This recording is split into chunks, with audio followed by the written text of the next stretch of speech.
8.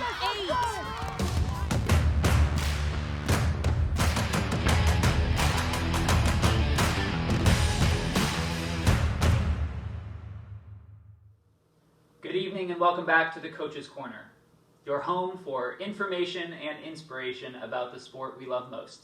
I'm your host, Phil Pompey. Tonight's segment is on callusing, a critical component of any training block, especially for young runners.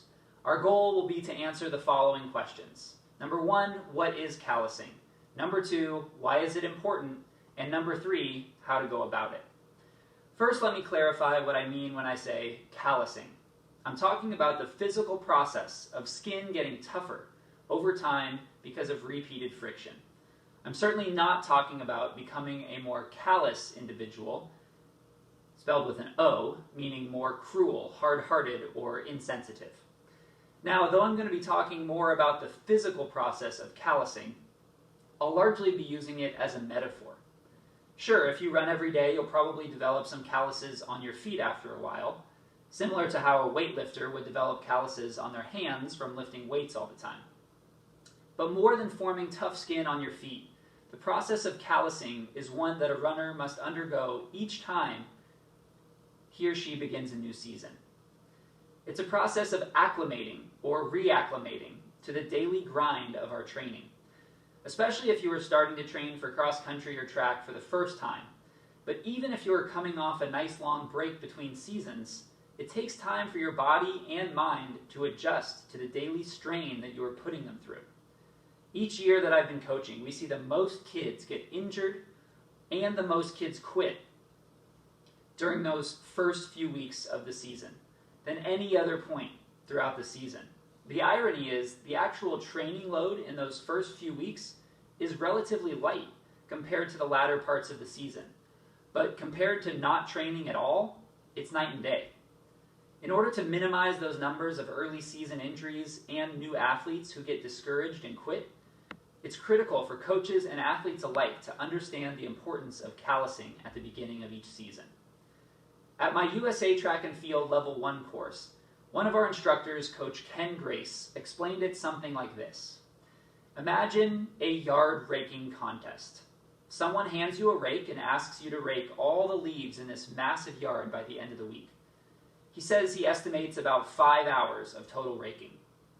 One approach would be to rake as many of those leaves as you possibly can on Monday.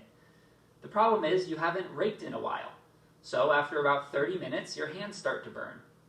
Determined to finish as fast as possible, you ignore the pain and rake for another hour. By this point, you've raked half the yard, but are in some serious pain.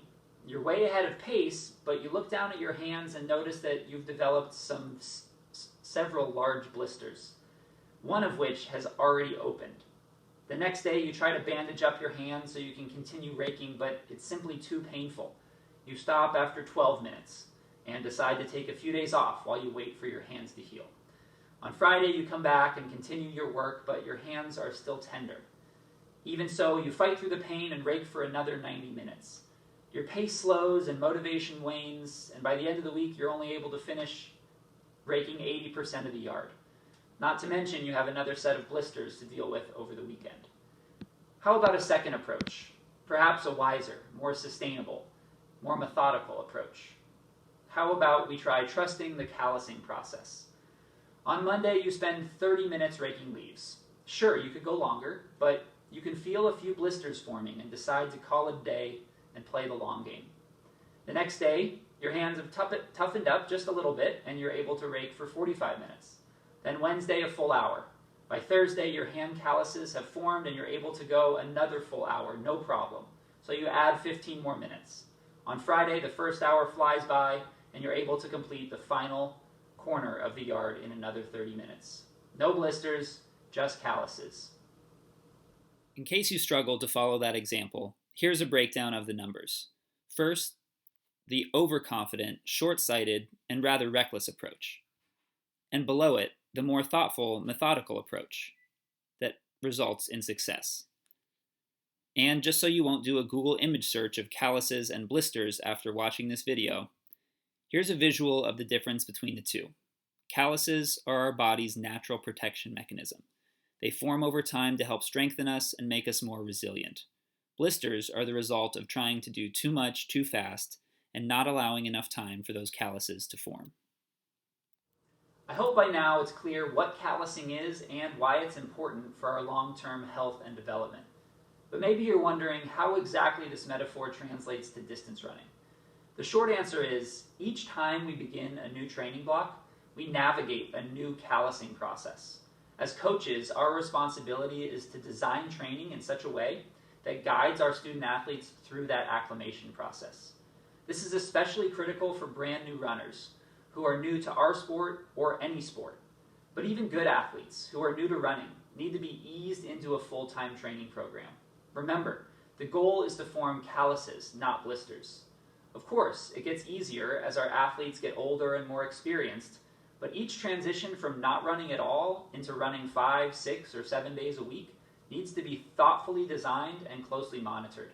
This might mean holding back the more competitive runners on our teams in those first few weeks of the season in order to prepare them for a long and successful campaign.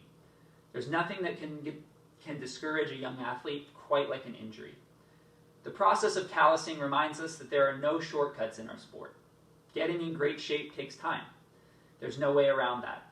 Distance running rewards those who are patient and persistent, those who see each day, each run, each workout, and each race as an opportunity to get stronger, and each season as a building block toward an ultimate goal. For the athletes watching, trust your coaches and their training plan for you, and speak up if it feels like you're doing too much too early. On the other hand, if you feel ready to hit the ground running and the first few weeks feel too easy, you can tell your coaches that as well, but I'm sure they'll tell you the same thing. Trust the training. You're probably not going to break any school records or win any league titles in week number 2, but you could run yourself into a season-ending injury. And trust me, if you stick with the training program, I'm sure there will be plenty of challenging workouts down the road. Thanks again for stopping by the Coach's Corner. I hope you enjoyed this segment on callusing. Some information, some inspiration, and tonight, even some raking. Check back later this week for segment 4 on recovery.